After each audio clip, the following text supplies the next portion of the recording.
Our hearts beat to the city streets. We began to feel the fire. We rise like tall buildings as the chemicals, they take us higher. The night's young and it's just begun as she puts her hand in mine. We wanna chase the night, wanna dance to the light, pull the stars from the sky, just two hearts running wild. Never sleep, never stop, as we shout from the top. We're gonna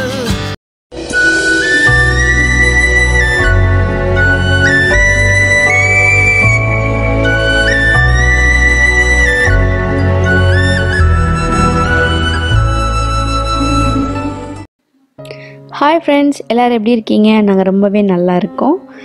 என்னோடய சேனலை subscribe பண்ணவங்க எல்லாருக்குமே ரொம்ப ரொம்ப பெரிய நன்றி. இன்றைக்கி வந்து ஒரு சூப்பரான விலாக் தான் வந்து பார்க்க போகிறோம். இது வந்து ஈவினிங் டைமாக, ஈவினிங் சொல்ல முடியாது, கொஞ்சம் நைட் ஆகிடுச்சு. ஒரு 6:30 அந்த மாதிரி நல்லாவே இருட்டிடுச்சு. பார்த்திங்கன்னா நான் எல்லா ஜாமானுமே வந்து எடுத்து வச்சிட்ருந்தேன். இன்றைக்கி கொஞ்சம் யூடியூப் வேலை அதிகமாக இருந்தனால நான் வந்து கிச்சன் எதுவுமே பார்க்கல. மத்தியானத்துலேருந்து அந்த வேலையில் பிஸியாக இருந்தனால சரி ஓகே, இப்போது நைட் ஆகிடுச்சு, சரி டின்னர் ப்ளஸ் வந்து இருக்கிற அந்த ஜாமான்லாம் கழுவி வச்சுட்டு நம்ம வேலையை வந்து சைட் பை சைடாக எல்லாமே ஃபினிஷ் பண்ணிடலாம் அப்படின்னு சொல்லிட்டு ஒரு ஐடியா. சரி ஓகே, நம்ம எப்போயுமே எந்த வேலையும் செஞ்சாலுமே சைட் பை சைடாக செஞ்சோம் அப்படின்னா நம்மளுக்கு வந்து வேலை செய்கிறதே தெரியாது. நிறைய வேலை செஞ்சாலும் மினிமலாக பண்ணுற மாதிரி இருக்கும். ஸோ அதை தான் வந்து செஞ்சிட்ருந்தேன். ஃபஸ்ட்டு பாத்திரம் கழுவுறதுக்கு முன்னாடி இருக்கிற ட்ரையான பாத்திரத்தை எல்லாமே எடுத்து அந்த கபோர்டில் வச்சுட்டேன். அதுக்கப்புறமா கொஞ்சம் கிராசரி ஐட்டம்ஸ்லாம் வந்து வாங்கிட்டு வந்திருந்தேன். ஸோ அது எல்லாத்தையுமே வந்து தீர்ந்தனால தான் நான் வாங்கிட்டு வந்தேன். ஸோ ஓகே, அதெல்லாம் ஃபில் பண்ணி கையோடு வச்சிட்டோம் அப்படின்னா நம்மளுக்கு பெரிய வேலை வந்து முடிஞ்சிடும். ஆக்சுவலாக நெய் வந்து வாங்கிட்டு வந்திருக்கேன். இப்போ வந்து பேக்கெட் பால் வாங்குறதுனால நம்மளுக்கு ஆடை அவ்வளோவா கிடைக்கிறதில்ல. ஸோ அதனால் வீட்டில் செய்ய முடியல. அதனால் பார்த்திங்கன்னா நெய் வாங்கிட்டு இந்த நெய் பார்த்திங்கன்னா நான் ஒரு செக்கில் தான் வந்து வாங்கிட்டு வந்தேன். பார்த்திங்கன்னா அவ்வளோ ஒரிஜினாலிட்டியாக இருக்கும். ஸோ அதனால தான் அங்கே வந்து நாங்கள் ரெகுலராக வாங்கிட்டு இருக்கோம். அதுக்கப்புறம் புளி, உப்பு ஜாடியில் வந்து இப்போ புளி வைக்க ஆரம்பிச்சிட்டேன். உப்புக்குன்னு தனி ஒரு ஜாடி இருக்குது. ப்ளஸ் மொத்த புளியுமே ஒரு பெரிய இந்த ஜாடியில் போட்டு மூடி வச்சுருவேன். அதுக்கப்புறமா தேவையான அளவு புளி மட்டும் நம்மளுக்கு கம்ஃபர்டபுளாக எடுத்துக்கிறதுக்கு தனியாக வந்து ஒரு லெமன் சைஸில் உருட்டி இந்த மாதிரி போட்டு வச்சுப்பேன். தீர அந்த ஜாடியிலேருந்து எடுத்துப்பேன். ஏன்னா ஈரக்கையில் வச்சு சில நேரம் எடுக்கும்போது என்ன ஆகுதுன்னா அது பூரா ஒரு மாதிரி ஆகிடும். ஸோ அதனால் தேவையானது மட்டும் எடுத்துக்குவேன். அதுக்கப்புறம் கொஞ்சம் ஸ்பைசஸ்லாம் வாங்கிட்டு வந்தேன். ஸோ அதெல்லாம் ரீஃபில் பண்ணி வச்சுட்டு இந்த மாதிரி வேலைகள் தான் வந்து பண்ணிகிட்டே இருந்தேன். ஒரு என்ன ஆயிடுச்சு, கொஞ்சம் நேரத்தில் பசி வந்துருச்சு. சரி இன்றைக்கி என்ன செய்யலான்னு பார்த்துட்டு ராகி சேமியா இருந்துச்சு. எனக்கு ரொம்ப பிடிக்கும் ராகி சேமியா. 3 நேரமும் ராகி சேமியாவே கொடுத்தாலும் சாப்பிடுவேன். ஸோ அந்த மாதிரி ஒரு ஆள். நார்மல் சேமியாவுமே ரொம்ப பிடிக்கும். ஸோ இதுக்கெலாம் ஒரு கதை இருக்குது. நான் நெக்ஸ்ட்டு விலாகில் இந்த சேமியா பற்றின ஒரு கதை வந்து சொல்கிறேன். இப்போ சொன்னேன்னா ட்ராக் வேறு மாதிரி போயிடும். ஸோ அதுக்காக தான். ஸோ எப்போயுமே ஈஸியாக பண்ணுற மாதிரி தான் ஃபஸ்ட்டு ராகி சேமியாவை நல்லா ஊற வச்சு வேக வச்சு எடுத்துட்டேன். அதுக்கப்புறமா கடலைப்பருப்பு, காஞ்ச மிளகாய், கருவேப்பிலை, வெங்காயம் எல்லாம் போட்டு நல்லா தாளிச்சிட்டு நம்ம வேக வச்சதையும் போட்டு வேணும்னா தேங்காய் வந்து லாஸ்ட்டாக ஆட் பண்ணிக்கலாம். பட் நைட்டுன்றனால நான் தேங்காய் வந்து எடுத்துக்கல. ஸோ எனக்கு மட்டும்தான். மற்றவங்க எல்லாருமே வந்து ஒரு ஃபங்க்ஷனுக்கு போயிட்டு சாப்பிட்டு வந்துட்டாங்க. ஸோ எனக்கு கொஞ்சம் மிச்சம் இருந்தது, அது ஃப்ரிட்ஜில் வச்சுட்டேன். காலையில் சூடு பண்ணி சாப்பிட்டுக்கலாமே அப்படின்னு சொல்லிட்டு சைட் பை சைடாக வந்து இருந்த பாத்திரங்கள் எல்லாமே வந்து விளக்கி வச்சுட்டேன். அன்றைக்கி நைட் இந்த இதோடு முடிச்சுட்டு போய் படுத்துட்டேன். ரொம்ப டயர்டாக இருந்தது. காலையிலேருந்து வேலை. காலையில் எழுந்து நம்ம கிச்சனை வந்து பார்த்தோன்னா அப்பா அவ்வளோ அழகாக இருந்தது. ரொம்ப நீட்டாக வச்சுட்டு போயிட்டேன்.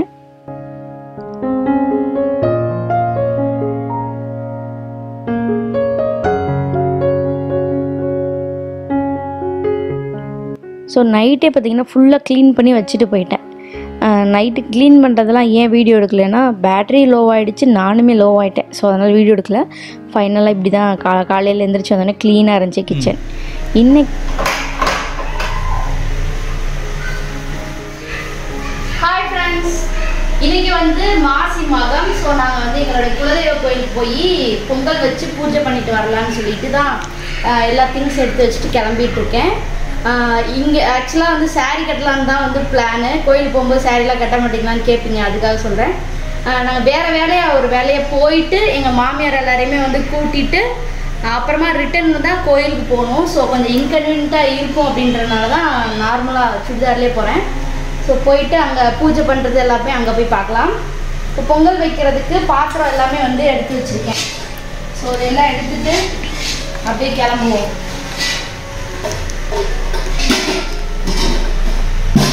அப்புறம் நம்ம கோயில் பார்த்திங்கன்னா கொஞ்சம் அவுட்டரில் இருக்கும். ஸோ குழந்தைங்களை உட்கார்றதுக்கு அதுக்கெலாம் வந்து கொஞ்சம் பெட்ஷீட்ஸு அப்புறம் வந்து துண்டு இதெல்லாம் வந்து எடுத்து வச்சுருக்கேன். அவங்க வந்து கொஞ்சம் என்ஜாய் பண்ணுவாங்க ஜாலியாக, அதனால்.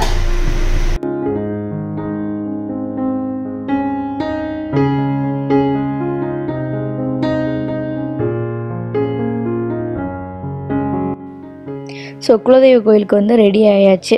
ஸோ வீடு எல்லாமே லாக் பண்ணிவிட்டு குழந்தைங்களாம் ஆளுக்கு முதல் வந்து காரில் ஏறி உக்காந்துட்டாங்க. அதுக்கப்புறமா வந்துட்டு நான் தான் எல்லா திங்ஸுமே கரெக்டாக இருக்கா என்னன்னு பார்த்துட்டு எடுத்துகிட்டு கிளம்பியாச்சு. இன்னும் போய் எங்கள் 2 பேரும் எங்களோட மாமியாரை வந்து பிக்கப் பண்ணிவிட்டு அதுக்கப்புறமா நாங்கள் கோயிலுக்கு போனோம். ஸோ இந்த 2 வேலை இருக்குது, ப்ளஸ் கடைக்கு போக வேண்டிய வேலைகள் இருக்குது. ஸோ அதெல்லாம் முடிச்சுட்டு தான் போகணும். பார்த்திங்கன்னா எல்லாத்தையும் வந்து பின்னாடி டிக்கியில் போட்டாச்சு. பாப்பாங்கெல்லாம் வேமா வாங்கன்னு கூப்பிட்டுட்டே இருந்தாங்க. அதுக்கப்புறமா ஒரு வழியாக வந்து கிளம்பியாச்சு. எப்போல்லாம் வந்து குலதெய்வ கோயிலுக்கு போகிறோமோ அப்போல்லாம் வந்து எந்த ஒரு தடங்கள் இல்லாமல் போகணும், நல்லபடியாக சாமி கும்பிட்டுட்டு வரணும் அப்படின்றதுக்காகவே காணிக்க முடிஞ்சு வச்சுட்டு தான் வந்து போகணும். அன்னைக்குன்னு பார்த்து நான் வந்து காணிக்கெல்லாம் முடிஞ்சு வச்சுட்டு சாமியெல்லாம் கும்பிட்டுட்டு தான் வந்தேன். பட் என் மாமியார் வந்து முடிஞ்சு வைக்க வந்து மறந்துட்டாங்க. பட் அதனால் ஒரு பிரச்சனை இல்லை, யாராவது ஒருத்தவங்க பண்ணாவே போதுமானது தான். பட் அந்த மாதிரி நீட்டாக போயிட்டு சாமி கும்பிட்டுட்டு அதை எல்லாத்தையுமே வந்து பிக்கப் பண்ணிவிட்டு இப்போ கோயில் போயிட்டுருக்கோம். ஸோ எங்கள் கோயில் சொன்னேன் இல்லையா அவுட்டரில் இருக்குன்னு. ஸோ இதுதான் பார்த்திங்கன்னா இப்போ தான் வந்து கோயில் வந்து கட்டிகிட்ருக்கோம். ஸோ இப்போ பழைய கோயிலே தான் இருக்குது. இப்போ தான் கோயில் வந்து கட்டிகிட்ருக்கோம், எல்லோரும் வரி போட்டு அந்த மாதிரி. பார்த்திங்கன்னா இன்னும் கொஞ்சம் நாளில் வந்து கும்பாபிஷேகம் வந்து வந்துடும். ஸோ அதுக்கப்புறமா வந்துட்டு அத்தை எல்லாருமே வந்து போய் பொங்கல் வைக்கிறதுக்கான எல்லா ப்ரிப்பரேஷனும் வந்து ரெடி பண்ணிகிட்டு இருந்தாங்க. நீங்கள் கேட்பீங்க, ஏங்க நீங்கள் பொங்கல் வைக்கலையா, உங்கள் மாமியாரை வேலை வாங்குறீங்க அப்படின்னு சில பேர்லாம் கேட்பீங்க. ஆக்சுவலாக எங்கள் அத்தை ரொம்ப சூப்பராக பொங்கல் வைப்பாங்க. எனக்கு அரைகுறை தான், ரொம்ப அந்த மாதிரி கேஸ் அடுப்பில் பண்ண சொன்னே குக்கரில் பண்ண சொல்லி அதனால் செய்வேன். இந்த மாதிரி விறகடுப்பில் பண்ணுறது ஓகே தான், நான் பண்ணுவேன் இல்லைன்னுலாம் சொல்ல. பட் இவங்க அளவுக்கு என்னால் பண்ண முடியாது. ஸோ அதனால் வந்து என் ஹஸ்பண்ட் சொன்னாங்க, அம்மா பண்ணட்டும், அம்மாட்ட சாப்பிட்டு ரொம்ப நல்லாச்சு பொங்கல் சாப்பிட்டு அப்படின்னாங்க. அத்தை ஓகே நான் பண்ணுறேன், நீ சும்மா வீடியோ எடு அப்படின்னு சொல்லிட்டாங்க. ஸோ இந்த மாதிரி ஒரு சின்ன அண்டர்ஸ்டாண்டிங்கோட அப்படியே வந்து போயிட்டு இருந்துச்சு. குட்டீஸ் வந்து ஒரே ஜாலியாக வந்து 2 பேர் விளையாண்டுட்டு இருந்தாங்க. இது வந்து பெண் தெய்வம் தான், பத்ரகாளி சாமி தான். பட் நாங்கள் வெளியே நின்று தான் சாமி கும்பிடணும். குழந்தைங்களும் அதாவது ஆம்பளைகள் மட்டும்தான் அதுக்குள்ளே போகணும், கருவறைக்குள்ளே.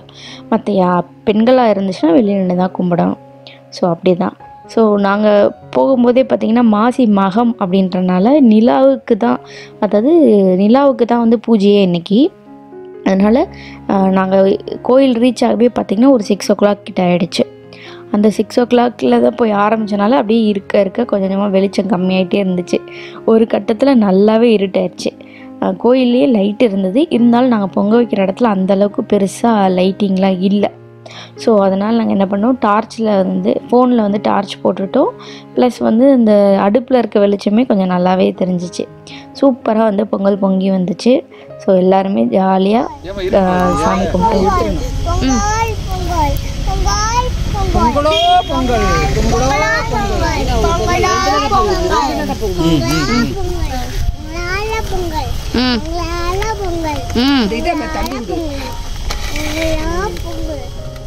குட்டீஸ்லாம் பார்த்திங்கன்னா சொல்லாமே வந்து பொங்கல்னு சொல்லிகிட்டு இருந்தாங்க. அவங்களுக்கு வந்து பொங்கல் அன்னைக்கு இது சொல்லி கொடுத்தது இப்போயும் அவங்க ஞாபகம் வச்சு 2 பேர் சொல்லிக்கிட்டு இருந்தாங்க. அது எனக்கு ரொம்பவே ஒரு மாதிரி ஆச்சரியத்தை கொடுத்துச்சு. அதுக்கப்புறமா நான் பெரிய பாப்பா வந்து கேட்க ஆரம்பிச்சிட்டா, அம்மா எப்போம்மா பொங்கல் தருவீங்க, எனக்கு ரொம்ப பசிக்குதும்மா. ஏன்னா அவளுக்கு பொங்கல்னால் ரொம்ப பிடிக்கும். ஸோ எப்போம்மா வந்து பொங்கல் தருவீங்க அப்படின்னு கேட்டுகிட்டே இருந்தா.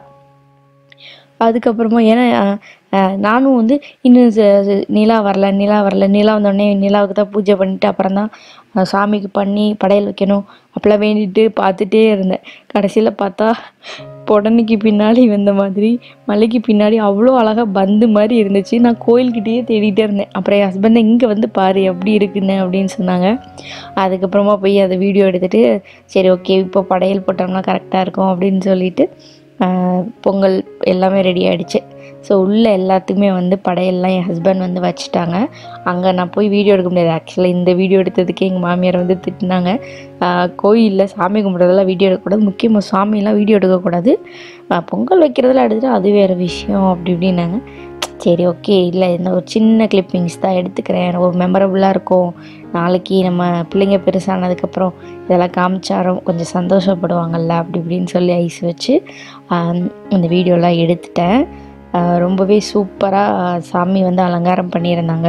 என் ஹஸ்பண்ட் பண்ணல, ஆல்ரெடி பண்ணி வச்சுருந்தாங்க. நாங்கள் போய் பூஜையெல்லாம் பண்ணோம். ஸோ ரொம்பவே திருப்தியாக வந்து சாமி கும்பிட்டோம்.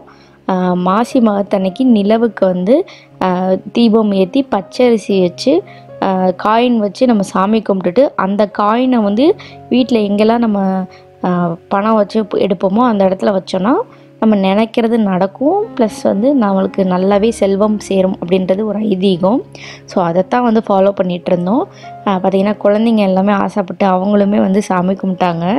ஒரு சாமியே இன்னொரு சாமியை கும்பிட்றது மாதிரி என் பிள்ளைங்களே சாமி வந்து கும்பிட்டுட்டு இருந்தாங்க. அதெல்லாம் பார்க்கவே எனக்கு ரொம்பவே மிராக்கலாக இருந்தது. குட்டியாக இருந்துச்சு, கடகடன்னு வளர்ந்து ஸோ ஒரு சாமி கும்பிட்ற அளவுக்கு வந்துட்டாங்களே அப்படின்னு சொல்லிட்டு. அதுக்கப்புறம் பார்த்திங்கன்னா நல்லா கும்மு இருட்டாயிடுச்சு. ஸோ அதுக்கப்புறம் நல்லாவே சாமிக்கு படையல் போட்டுட்டு எல்லாருமே வந்து நீட்டாக சாமி கும்பிட்டுட்டு அதுக்கப்புறமா நாங்கள் வந்துட்டோம். வாய்ஸ் ரொம்பவே ஒரு மாதிரி மோசமாக தான் இருக்கும், பிகாஸ் எனக்கு வந்து த்ரோட் பெயின். கொஞ்சம் அட்ஜஸ்ட் பண்ணியிருப்பீங்க. இது வரைக்கும் வீடியோ பார்த்தவங்க எல்லாருக்குமே ரொம்ப ரொம்ப பெரிய தேங்க்ஸ். இந்த வீடியோ உங்களுக்கு பிடிச்சிருந்தால் மறக்காமல் லைக் பண்ணி ஷேர் பண்ணி கமெண்ட் பண்ணுங்கள். முக்கியமாக ஒரே ஒரு சின்ன சப்ஸ்கிரைப் தட்டி விட்டு போங்களேன்.